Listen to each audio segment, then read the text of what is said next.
نحمده ونصلي ونسلم على رسوله الكريم اما بعد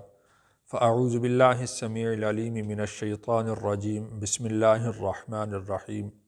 آج ہم سورۃ آل عمران کی آیت نمبر 75 اور 76 پڑھیں گے۔ اس سے پہلے اللہ تعالیٰ نے اہل کتاب کی ان خیانتوں کا ذکر کیا تھا جو ان کے ایمان کے متعلق تھیں، ان کی کتاب سے متعلق تھیں، ان کے علم سے متعلق تھیں، یعنی رسول اللہ صلی اللہ علیہ وسلم سے متعلق جو تعلیمات ہیں، ہدایات ہیں، پیشین گوئیاں ہیں، ان کو چھپانا، حق بات کو قبول نہ کرنا، جان بوجھ کر جو ہے وہ نظریں چرا لینا۔ یہاں سے اللہ تعالیٰ نے ان کی مالی خیانتوں کا ذکر کیا ہے، اور جو بندوں کے ساتھ معاملات ہیں جن کو حقوق العباد کہا جاتا ہے، ان میں ان کی خیانتوں کا اللہ تعالیٰ نے ذکر کیا ہے۔ ترجمہ دیکھیے، وَمِن اور کچھ اہل الکتاب اہل کتاب ہیں، من جو ان اگر تأمنہ تم امانت رکھو، ہو اس کے پاس، بقنطار ایک ڈھیر، یؤدیہ الیک وہ ادا کرے اس کو، الیک تمہاری طرف، ومنہم اور ان میں سے کچھ، من ان تأمنہ من جو ان اگر تأمنہ تم امانت رکھو اس کے پاس، بدینار ایک اشرفی، لا یؤدیہ نہ ادا کرے وہ، الیک تیری طرف، الا مگر، ما جب تک، دمت علیہ قائمہ اس پر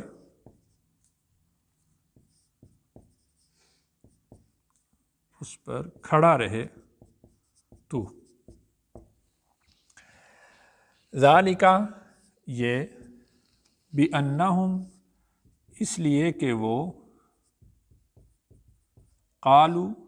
کہتے ہیں، لیسا نہیں ہے، علینا ہم پر، فی الامیین ان پڑھوں میں، سبیل کوئی راہ، ویقولون اور وہ بولتے ہیں، علی اللہ اللہ پر، الکذب جھوٹ، وہم یعلمون حالانکہ وہ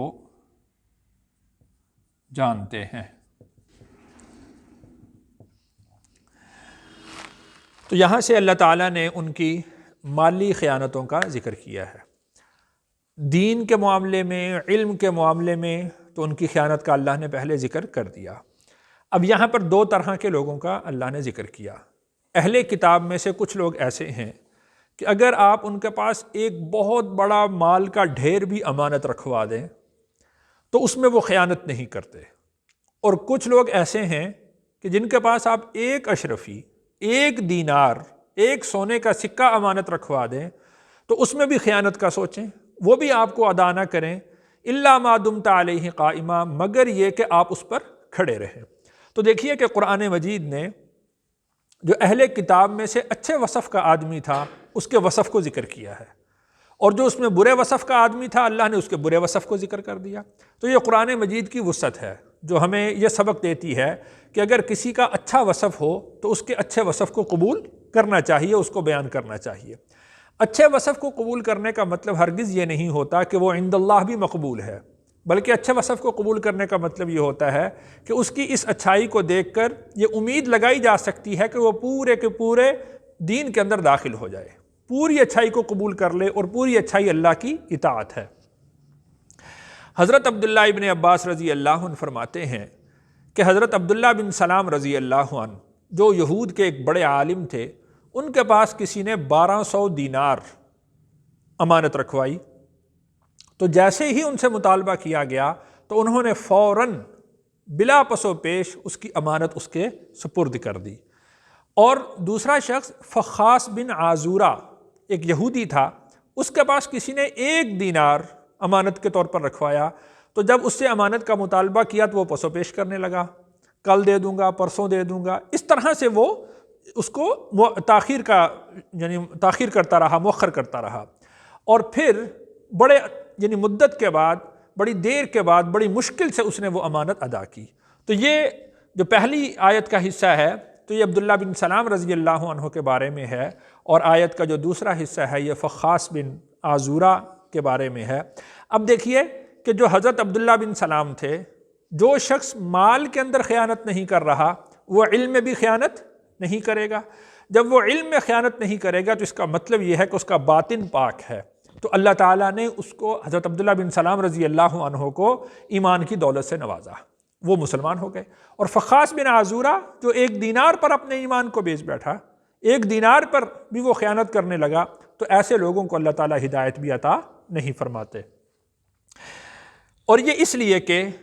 قالو، وہ کہتے ہیں، لیس علینا فی الامیین سبیل، جو ان پڑھ لوگ ہیں ہمیں ان کے بارے میں کوئی مسئلہ نہیں ہے۔ دیکھیے کہ اللہ تعالیٰ نے سود کو حرام کیا، خیانت کو حرام کیا، بدعہدی کو اللہ نے حرام کیا ہے۔ وہ یہ کہتے تھے کہ یہ جو معاملات ہیں، سود کا معاملہ ہو، خیانت کا معاملہ ہو، بدعہدی کا معاملہ ہو، یہ صرف بنی اسرائیل کے لوگوں کے لیے، صرف یہ یہود کے لیے ہے۔ جو شخص یہود سے باہر ہوگا اس کے ساتھ بدعہدی کرنا، اس کے ساتھ خیانت کرنا، اس سے سود لینا جائز ہے۔ آپ دیکھ لیں کہ موجودہ زمانے میں ابھی یہ جو غزہ کے اندر معاہدہ ہوا، باوجود معاہدہ کرنے کے جنگ بندی کا، اس کے باوجود انہوں نے وہاں پر اس معاہدہ کو توڑا اور دوبارہ انہوں نے جب اس پر وہ فائرنگ کی ہے اور دوبارہ وہ معاہدے کو ختم کر دیا انہوں نے۔ پھر دوبارہ لوگوں نے ان کو بات کہی تو پھر انہوں نے سیز فائر کیا۔ تو وہ بدعہدی، وہ یہ سمجھتے ہیں کہ جو عہد ہمارے موافق ہو ہمیں صرف اس کی اجازت ہے، ہم صرف وہ کریں گے۔ وہ معاہدہ کہ جس میں ہمیں نیچا دیکھنا پڑے یا ہم ماتحت بنتے ہوں، تو اس معاہدے کے اندر بدعہدی کرنے میں کوئی حرج نہیں ہے۔ خود رسول اکرم صلی اللہ علیہ وسلم کے زمانہ میں بھی جب آپ علیہ السلام ہجرت فرما کر مدینہ منورہ میں آئے تھے تو میثاق مدینہ مشہور ہے، تو رسول اللہ صلی اللہ علیہ وسلم کا یہود کے ساتھ میثاق مدینہ ہوا تھا، ایک معاہدے پر دستخط ہوئے تھے۔ تو ان یہودیوں نے ہی اس میثاق کی پاسداری نہیں کی تھی، اس میثاق کو انہوں نے خود توڑا تھا۔ تو یہ ان کا وتیرہ ہے، ان کا طریقہ ہے، اور وہ یہ سمجھتے ہیں کہ یہ جو حقوق العباد سے متعلق چیزیں ہیں، امانت داری ہو یا جو ہے وہ وعدے کی پاسداری ہو یا سود نہ لینا ہو، یہ صرف بنی اسرائیل کے لیے ہے، صرف یہود کے لیے ہے۔ یہود سے باہر یہ ہمارے لیے سب چیزیں جائز ہیں۔ باب استثناء، کتاب استثناء میں لکھا ہے کہ سود بنی اسرائیل سے نہیں لیا جائے گا، یعنی یہود سے نہیں لیا جائے گا، یہود کے علاوہ سب سے سود لینا جائز ہے، یعنی وہ مسلمان ہوں یا کوئی بھی دوسرا شخص ہو تو اس سے سود لینا جائز ہے۔ اسی وجہ سے پوری دنیا کے اندر انہوں نے سود کا نیٹ ورک بنایا ہے، سارے یہ بینکنگ سسٹم اور اس میں جو سود کا نظام ہے وہ سب انہوں نے اسی لیے قائم کیا کہ وہ یہ کہتے ہیں کہ صرف یہود سے سود لینا جائز نہیں ہے، یہود کے علاوہ سب لوگوں سے سود لینا جائز ہے۔ تو یہ اللہ تعالیٰ نے ارشاد فرمایا ذالک بانہم قالوا، یہ بدعہدی اس لیے کرتے ہیں کہ وہ یہ کہتے ہیں کہ لیس علینا فی الامیین سبیل، جو ان پڑھ ہوں تو ان سے متعلق ہم سے سوال نہیں کیا جائے گا، ان سے متعلق ہم سے نہیں پوچھا جائے گا۔ آگے اللہ نے ارشاد فرمایا کہ وَيَقُولُونَ عَلَى اللَّهِ الْكَذِبِ، اور یہ وہ بات جو کہتے ہیں یہ اللہ پر جھوٹ بول رہے ہیں۔ اللہ نے تو کہیں ایسا ارشاد نہیں فرمایا کہ تم فلاں سے سود لے سکتے ہو، فلاں سے نہیں لے سکتے ہو، فلاں سے بدعہدی کر سکتے ہو، فلاں سے نہیں کر سکتے ہو، فلاں کی امانت میں خیانت کر سکتے ہو، فلاں کی امانت میں خیانت نہیں کر سکتے۔ اللہ تعالیٰ نے جو فطری اصول ہیں وہ ہمیشہ ہر مذہب کے اندر ایک ہی رکھے ہیں۔ بدعہدی کسی مذہب میں جائز نہیں ہے، امانت میں خیانت کسی مذہب میں جائز نہیں ہے، سود لینا کسی مذہب میں جائز نہیں ہے۔ اور یہ لوگ یہ کہتے ہیں کہ جو امیین ہیں، جو یہود کے علاوہ لوگ ہیں، ہم ان سے بدعہدی بھی کر سکتے ہیں، ان سے امانت میں خیانت بھی کر سکتے ہیں، ان سے سود بھی لے سکتے ہیں۔ وَيَقُولُونَ عَلَى اللَّهِ الْكَذِبَ، وہ اللہ پر جھوٹ بول رہے ہیں، وَهُمْ يَعْلَمُونَ، حالانکہ وہ اس بات کو جانتے بھی ہیں کہ اللہ نے ایسا حکم کہیں بھی نازل نہیں فرمایا۔ آگے اللہ تعالیٰ نے اصول بیان فرمایا، بلا، کیوں نہیں،